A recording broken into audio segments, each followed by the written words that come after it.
Welcome to the Agent of Wealth podcast with Marc Bautis from Bautis Financial. In this podcast, Marc helps guide you towards financial freedom, ensure you never run out of money, and create a balance in life that prioritizes what is most important to you. Join us for this journey as Marc draws from years of expertise and guest experts to solve the multiple wealth building challenges involved in your financial life.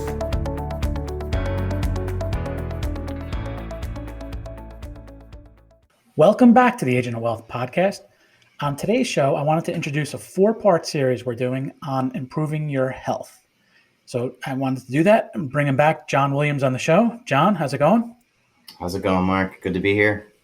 Yeah, so we want to talk about how improving your health will improve your wealth. And I guess you can look at that in a couple different ways, but improving your health overall is a good thing, but also as someone gets older, as someone goes into retirement, it can also be a lot more cost effective to be to have better health. I know there's been a lot of studies that have been done, and it's real money in the long run if you can stay healthy, for sure, from a lot of different angles. Even just some of our clients who are getting life insurance to eventually down the road, or just along as you start to age, you might have some health issues that could be obviously going to lead to some transactions that may be quite large depending on your health insurance. So yeah, so it's definitely something that really is not, obviously it's good to, like you said, you want to stay healthy, you want to live as long as you can, but from a money perspective, it affects that as well. Yeah. And just before this, Fidelity has a calculator where it'll calculate or project your healthcare expenses in retirement. So I went in there, it asked for your age. It asked if I wanted to do it, calculate it for both myself and my wife. I said, nope, just calculate it for me. It asked my age when I'm going to retire, and it spits out a number. It spit out $216,000. So it said, for just me, prepare to spend $216,000 on healthcare in retirement. So like you said, it's a pretty penny. And that's you said it was on Fidelity's website. You can just go in there and just plug that stuff in.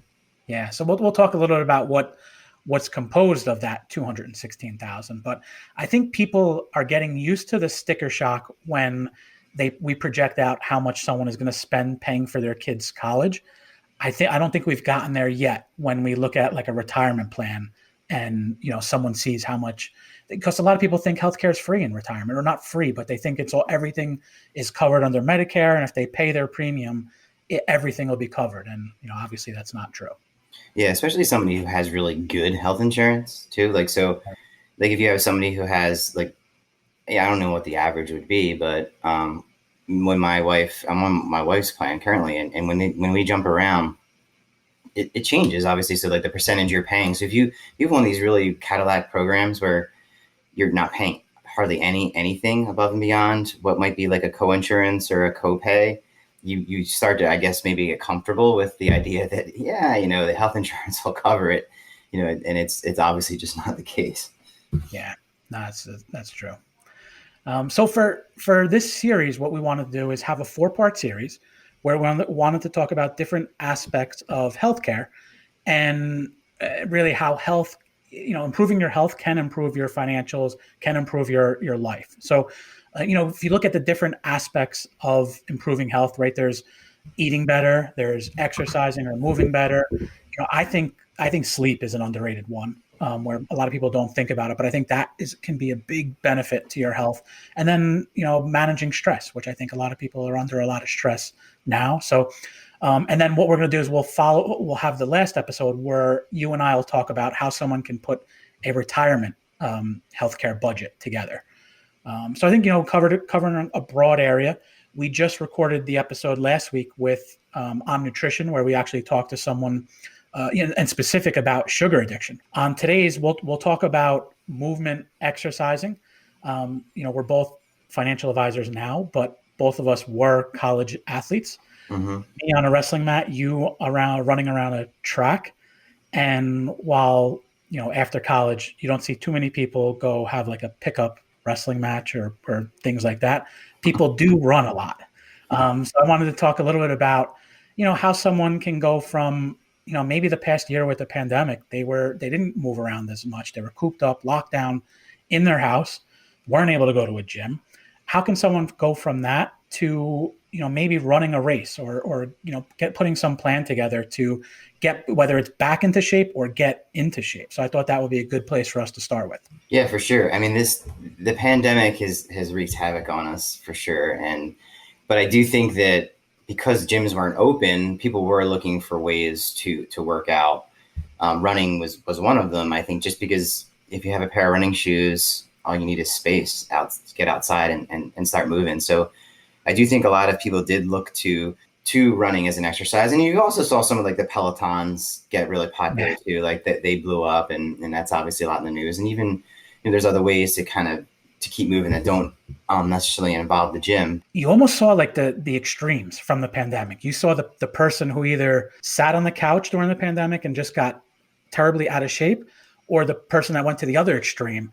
And, you might not have seen them for like 6 months, 9 months. And you're like, whoa, that person really, you can tell either lost a lot of weight, gotten a lot better shape. So I am seeing a lot of extremes. It's funny you say that. I was thinking the same exact thing because like almost everyone. So I remember talking to some people who were like, you know what, this was a bad situation. And I decided to, I've been thinking about training or getting back into shape and just crushed it through the pandemic, and I think there was other people who were like, man, I put on 10, 15 pounds. I think I actually heard a stat that said the average adult gained close to 10 pounds. A lot of it has to do with stress. So I think a lot of things we're going to be talking about over the next few episodes are related. So, like the stress makes you eat and I'll talk a little bit about this, but like, it's not just like you improving your health, but like the mental health of exercising is very important too, because you have these endorphins.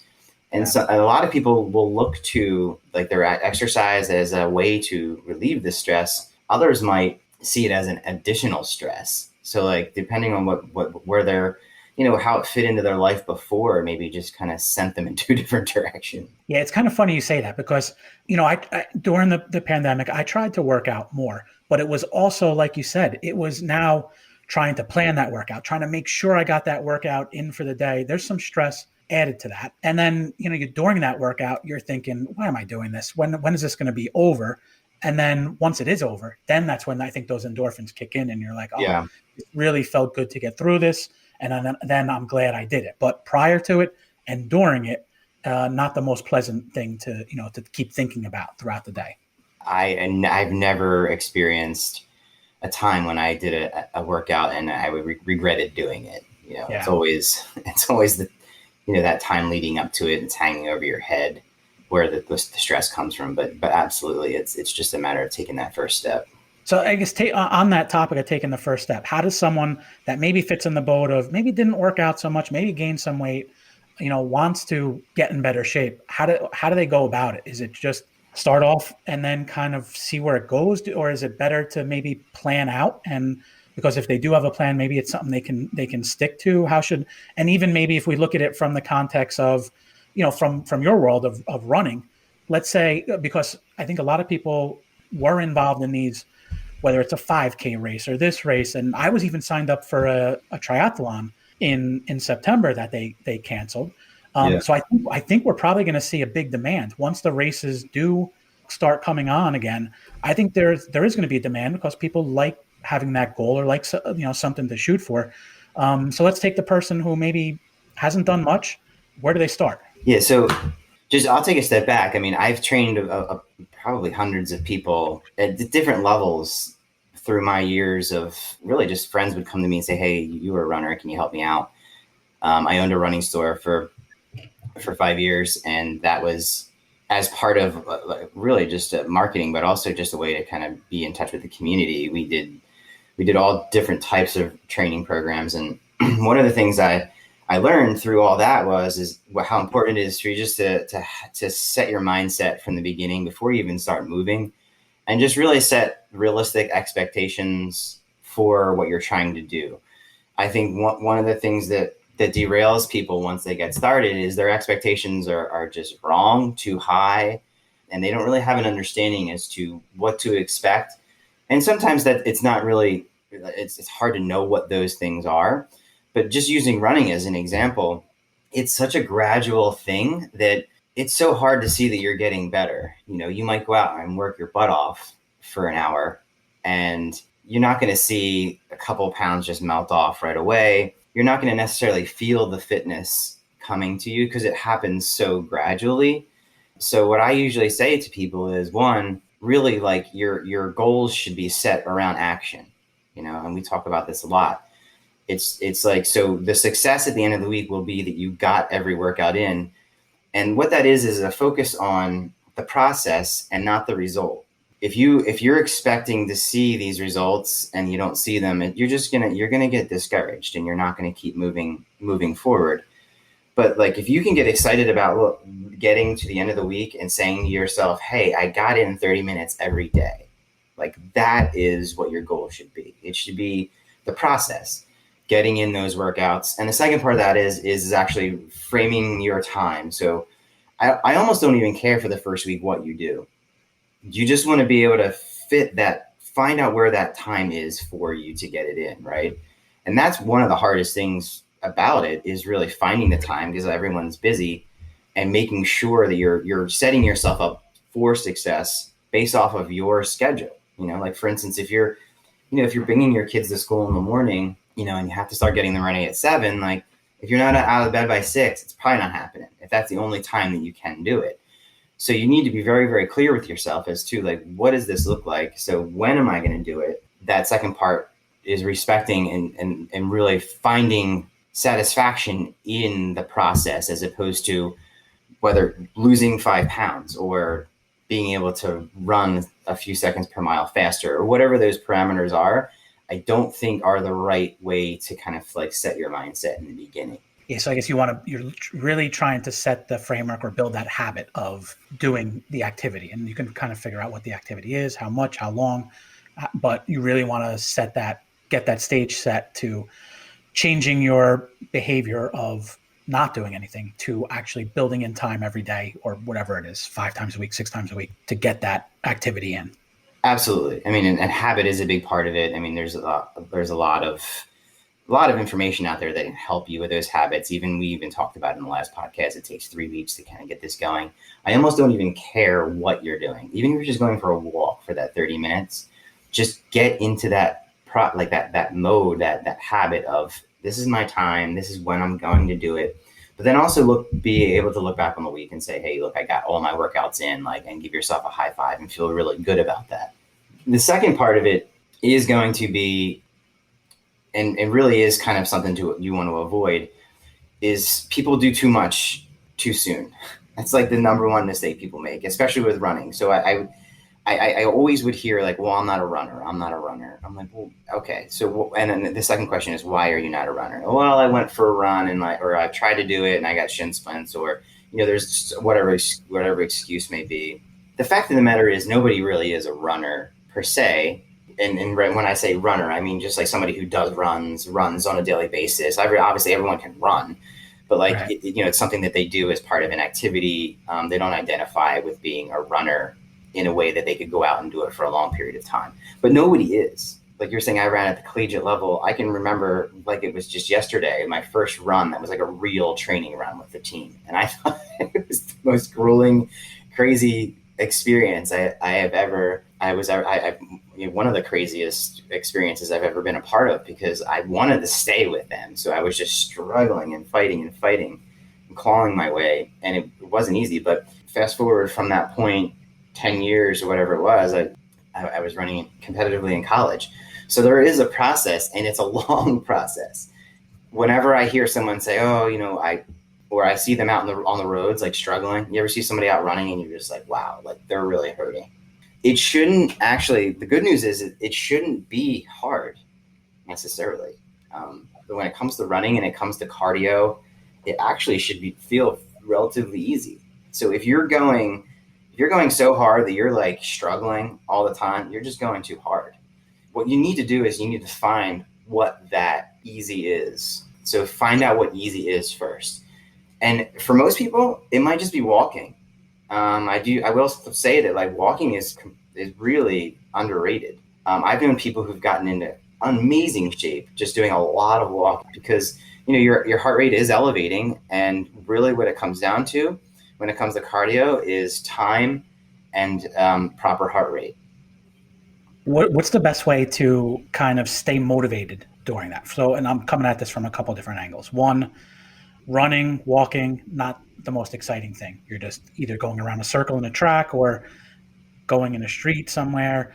What any recommendation would it be to maybe join like a club the same way and have some kind of group motivation, like the same way that like CrossFit or Peloton has that community feel to it? Would joining a club be beneficial? Or maybe it's having a running coach, or is it setting a target for a number of miles per week and somehow knowing that, okay, you were talking not necessarily about the goal, but more the activity. But maybe it's targeting a number of miles per week and basically just knocking those down day by day, because some people are motivated by that. What are some tips, I guess, on staying motivated? No, I think everything you said is spot on. I mean, I always recommend to go out and just don't do it alone. I mean, whether it's finding a coach or finding a group, there's groups everywhere.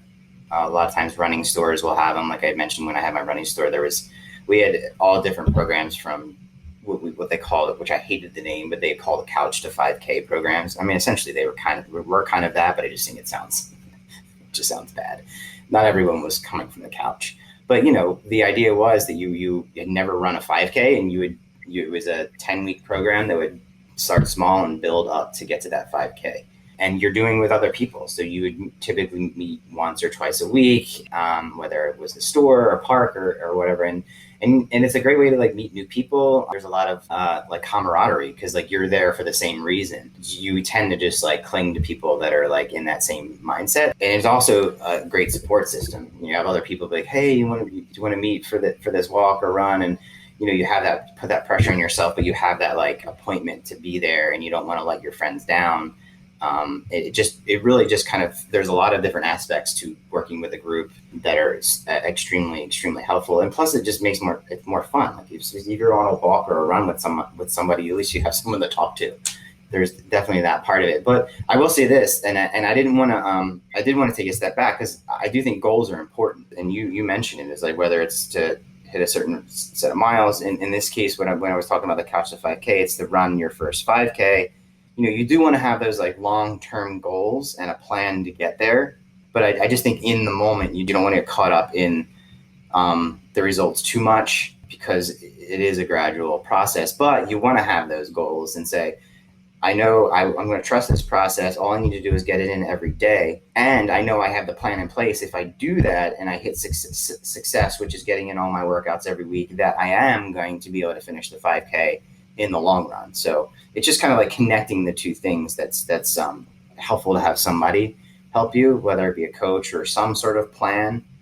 Would you suggest, if someone, let's say, has never done a race before, and I know the training plans for whether someone does a 5K, 10K, half marathon are all going to be different, but would you suggest someone starts at the beginning, the 5K, or do you hear of or have coached people that went straight from, maybe it's not that they're going from a couch, but maybe they haven't done a race before and just starting with the half marathon and training for a half marathon, and that's their first race that they do? I've definitely seen it. I think the smaller you can start, the better.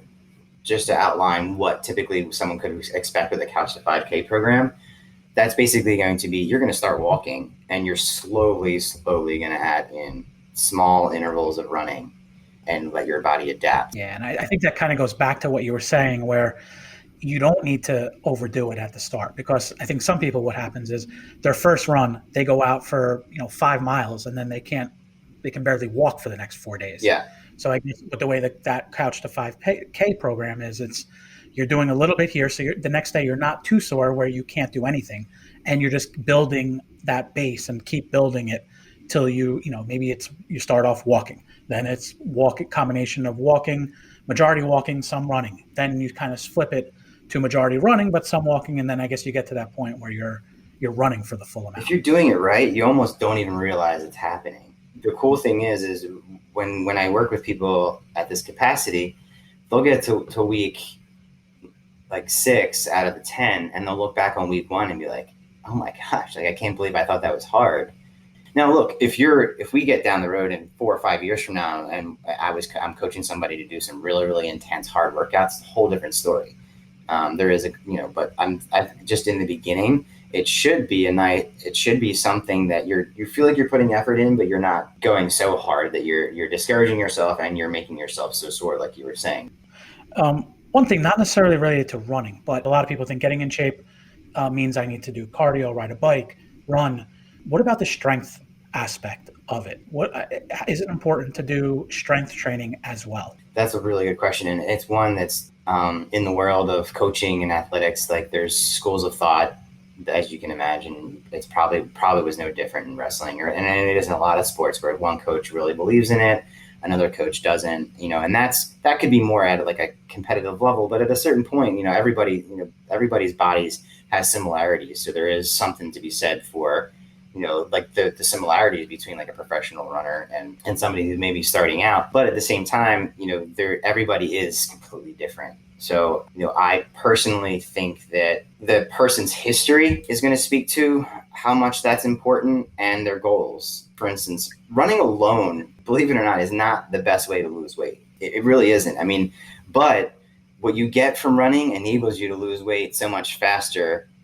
So there's a base that you almost need of what they'll call sometimes zone 1, or just real easy, long sessions, because you're building heart strength, you're building capillaries, you're building these systems that enable the strength to actually be more effective.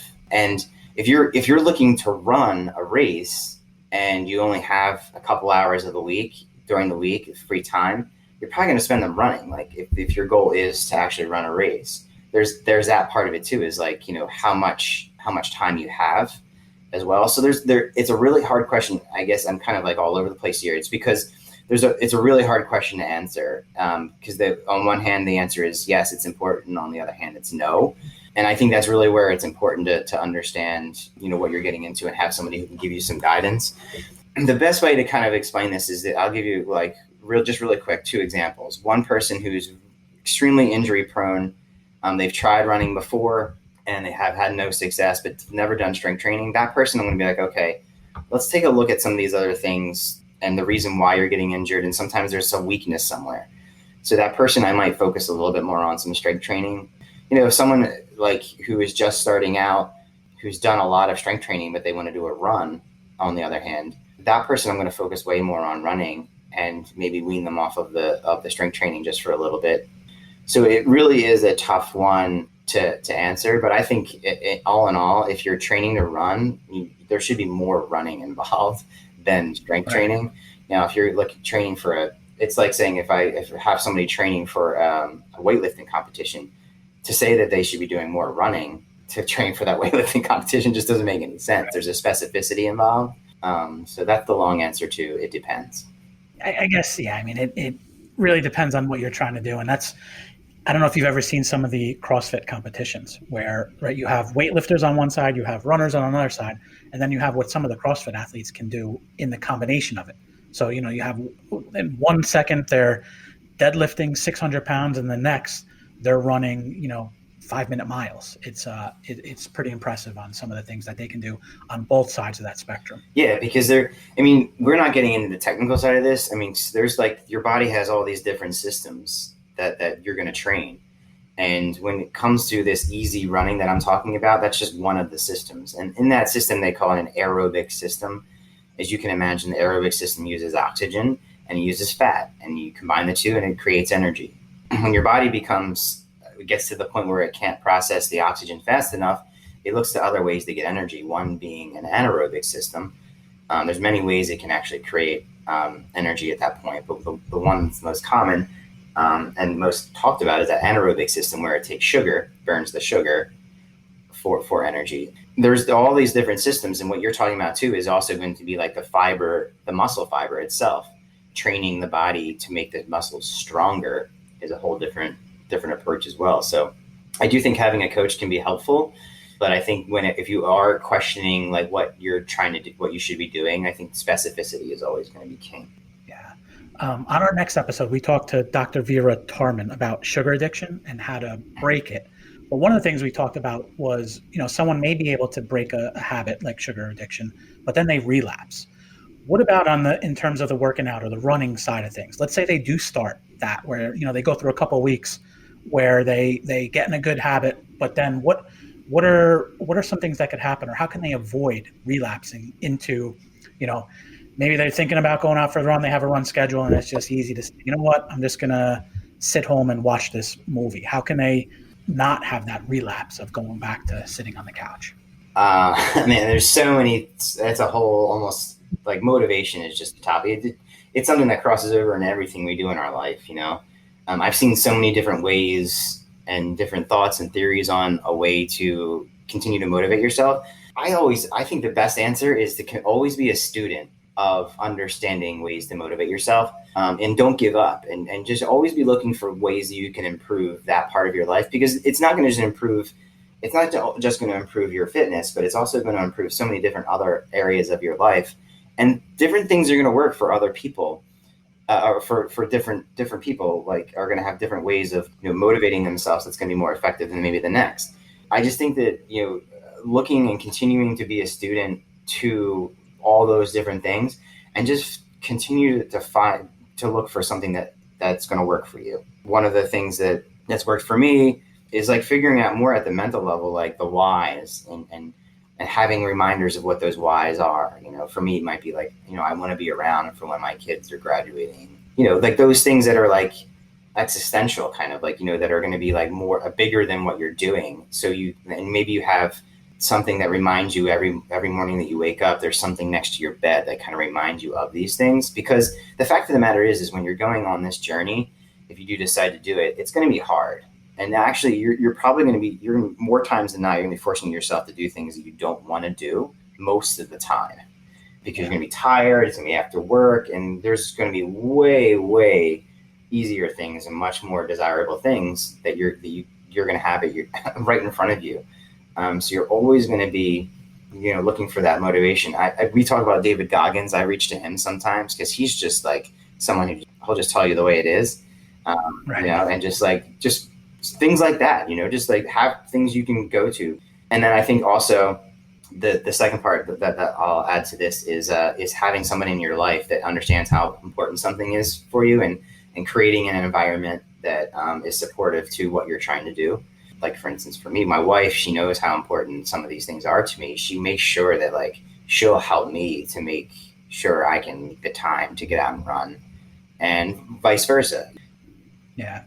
And episode 63, we had Ellen Rogan on, and one of her big things is a picture board, where she said, the picture board can help motivate you to, and it may be something financial you're trying to do. It may be something health and fitness you're trying to do. But like you said, if you have that thing you're picturing, and, that may be the stimulus that motivates you to make that decision to do it, to do that run, do that workout, not pick up that Twinkie, whatever it is.